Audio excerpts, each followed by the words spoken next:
voyez, avec les frères et sœurs, prier. Quand il a fini, il est venu. Mais, c'est-à-dire que, c'est, au fait,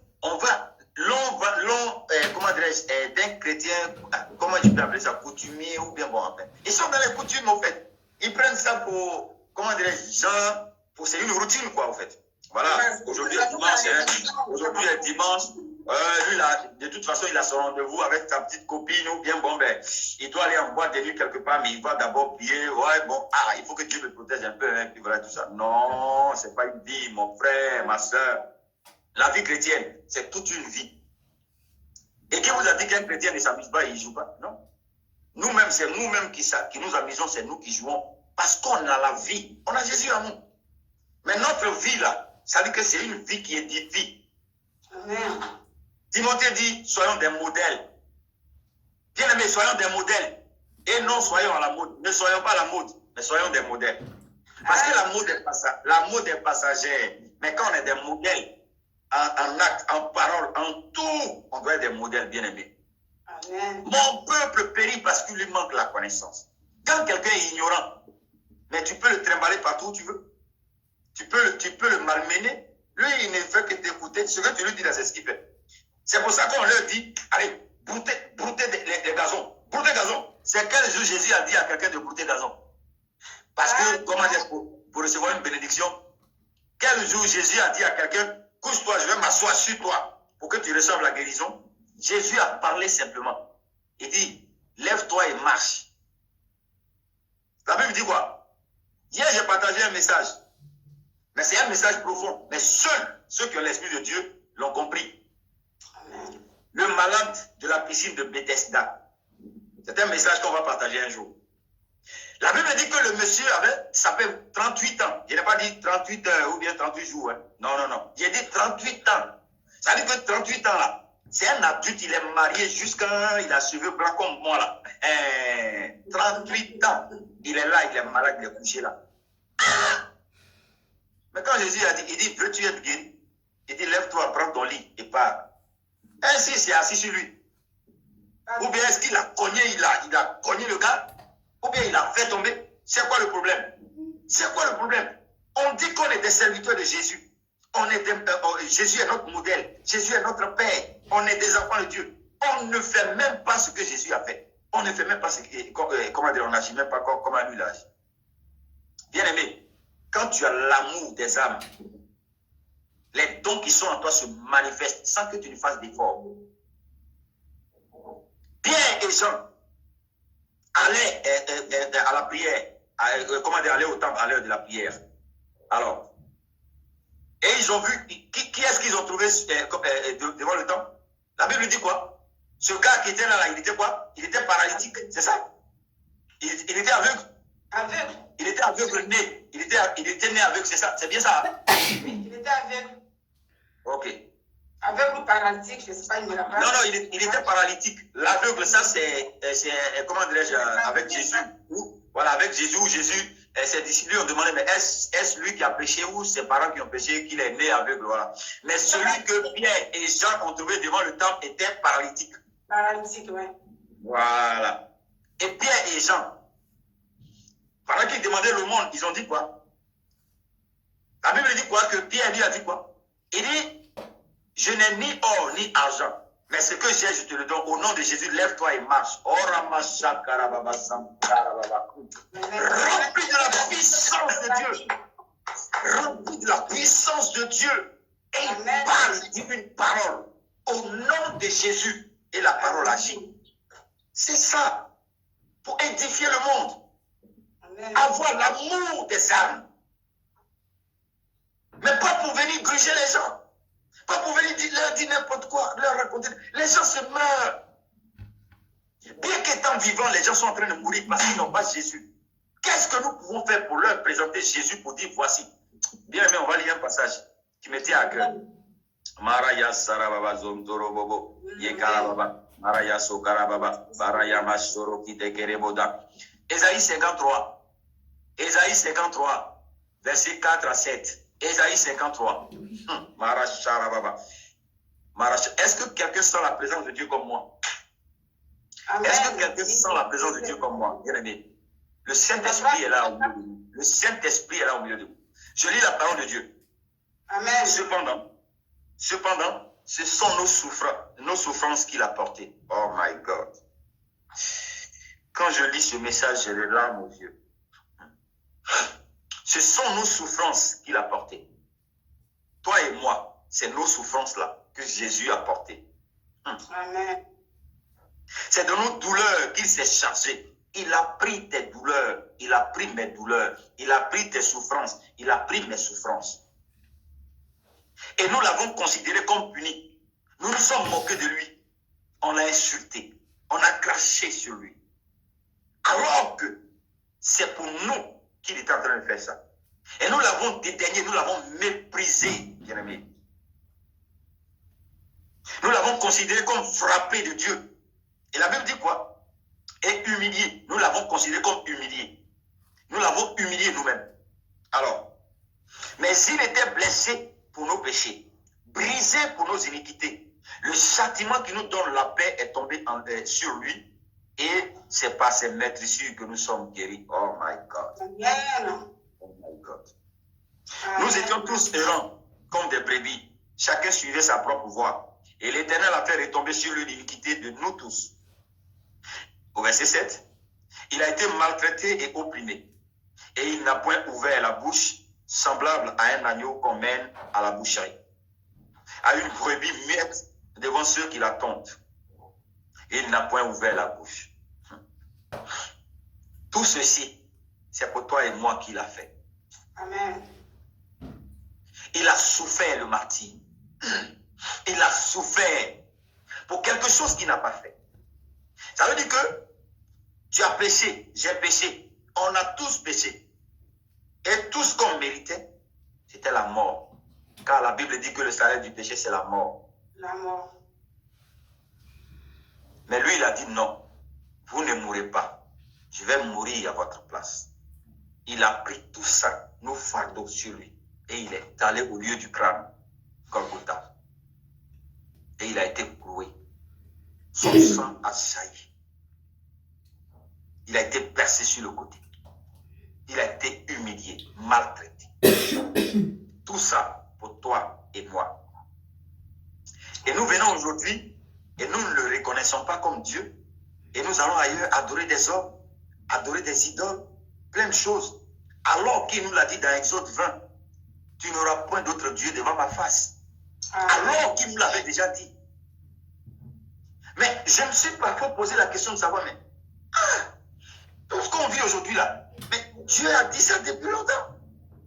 Mais c'est que Dieu même là, nous sommes sacrés, il connaît sa créature, il nous connaît, il sait que l'homme, tôt ou tard, allait devenir comme ça. Parce que depuis la création des temps, le péché était déjà rentré dans l'homme, à partir de Adam. Le péché là, c'est la désobéissance.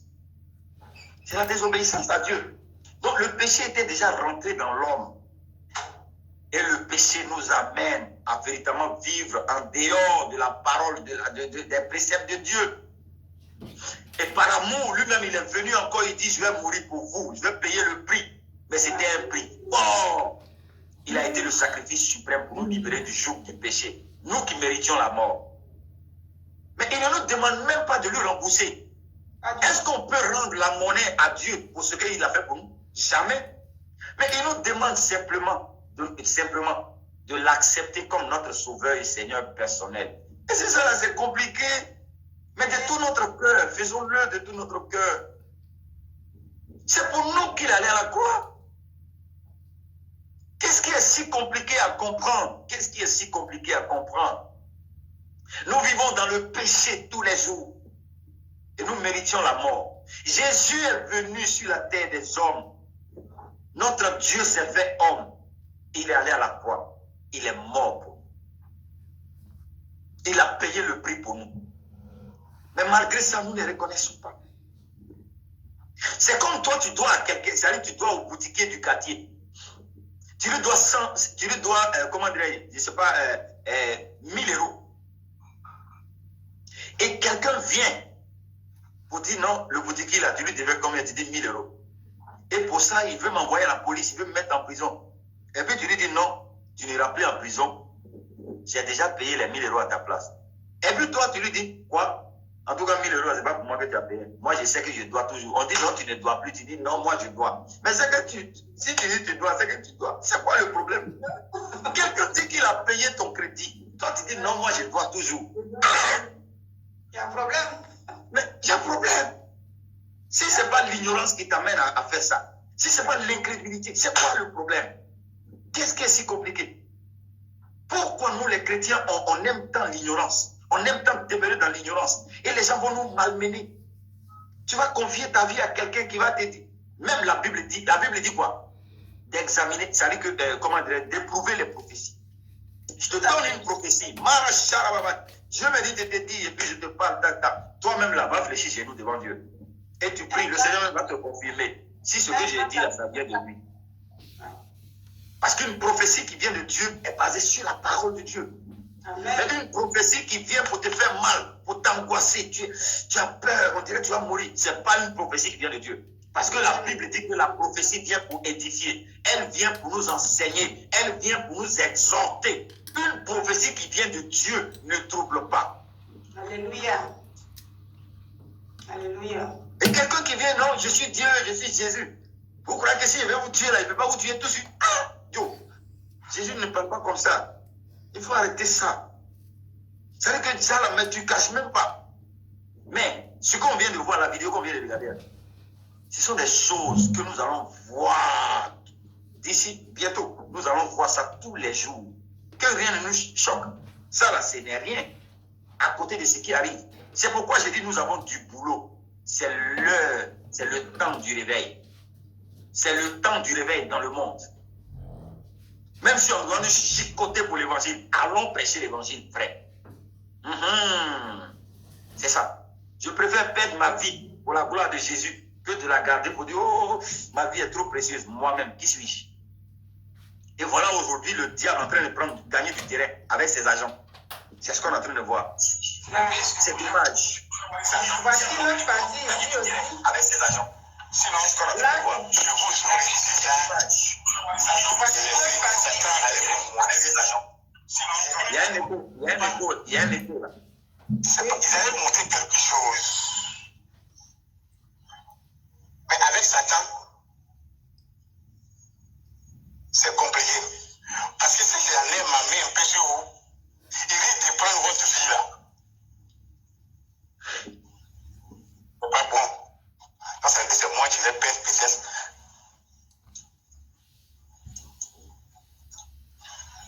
Je suis obligé de veiller sur vous, de vous enseigner. Peut-être que vous allez changer un jour pour moi. Et vos âmes seront sauvées. Mais si vous restez comme ça, c'est que moi je vois et puis je me plains là. Si vous restez comme ça là, dans ça là, vous n'allez pas arriver.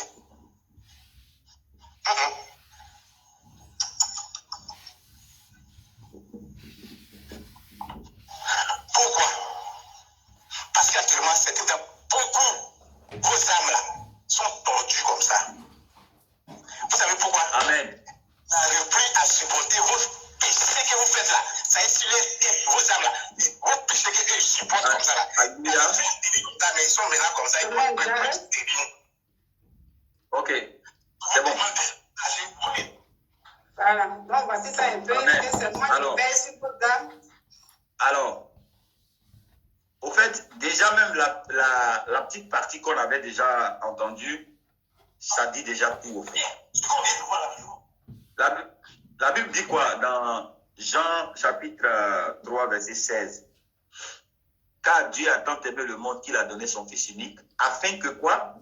Afin que quiconque croit en lui ne périsse point, mais qu'il ait la vie éternelle.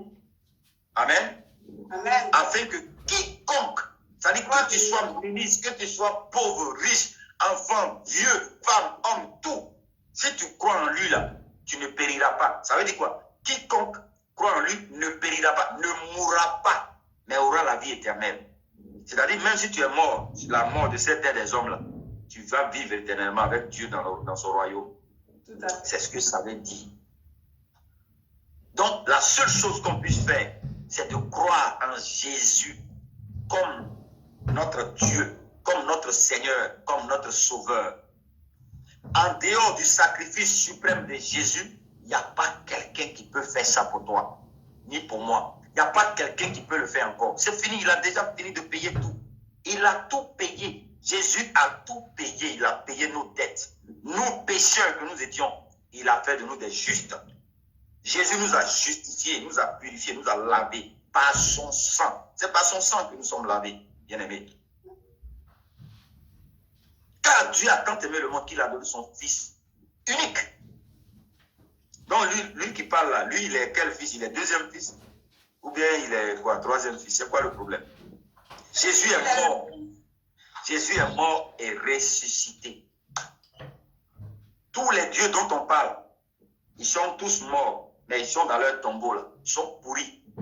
Peut-être même leur zoo là, leur tombe là, il y a un arbre qui a poussé dessus, ils sont devenus des arbres, je ne sais pas. Mais Jésus, la terre n'a pu le contenir. Il est sorti du tombeau. Il a vaincu la mort. Parce qu'il est Dieu. Parce qu'il est Dieu. Je prie vraiment que ce genre de personnes-là, le Seigneur les touche vraiment, qu'ils puissent se repentir et se convertir véritablement. Qu'ils puissent connaître le Seigneur. Mais s'il meurt dans ça, mais c'est grave pour lui. Il sait où il va. C'est dommage. Donc, nous avons du boulot. Nous avons vraiment du boulot. Et si aujourd'hui, là, tout ça nous arrive, nous les chrétiens, vous savez pourquoi? Parce qu'on ne cherche pas Dieu. Véritablement. Disons Jérémie chapitre 29, versets 11 à 13. Il dit, car je connais les projets que j'ai formés sur vous. Je le disais tantôt. Dit l'Éternel.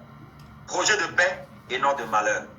Donc, le Seigneur dit qu'il connaît les projets qu'il a formés sur nous. Ce ne sont pas des projets de malheur. Ce sont des projets de paix. Sois bénie Marie-Florence Bijou. Vraiment, je crois qu'elle a, sa Bible à côté et elle suit véritablement l'émission depuis le début. Que Dieu te bénisse, que la grâce de l'Éternel descende sur ta vie. Que la puissante main de l'Éternel soit étendue sur toi et ta maison. Que Dieu te protège et qu'il bénisse l'œuvre de tes mains dans le nom puissant de Jésus-Christ. Alors, il dit, ce sont des projets de paix et non de malheur. Est-ce qu'on comprend? Ce sont des projets de paix et non de malheur. Mais quelqu'un qui dit, il dit, si moi je vous laisse là, le diable va vous frapper. Vous allez mourir. Regarde comment, attends, si tu dis que tu es Dieu, donc tu ne connais plus les projets que tu as formés sur nous, donc tu vas nous laisser pourquoi? Le diable va nous frapper pourquoi? C'est quoi? Donc, ça veut dire que ceux qui sont là-bas, là, c'est-à-dire que ces faux Christ là emmènent les gens à les adorer eux. Parce que quand il va te dire, si j'en ai ma main sur toi là, le diable va te frapper, les sorciers de ta maison, ils vont te frapper. Tout de suite, tu vas, tu vas commencer à trembler. Donc, si le gars il s'appelle, Moumouni, si Moumouni t'a dit que s'il a main sur toi là, tu vas mourir, il amène sa main sur toi, tu vas mourir. Mais c'est que ta vie est liée à Moumouni. Même tu dors, tant que tu n'as pas appelé Moumouni, papa Moumouni, Chris Moumouni, je vais dormir, est-ce que je peux dormir? Il dit, dors, mon fils, dors ma vie. Voilà. Et puis demain, il va t'appeler. Ça veut dire que ta vie est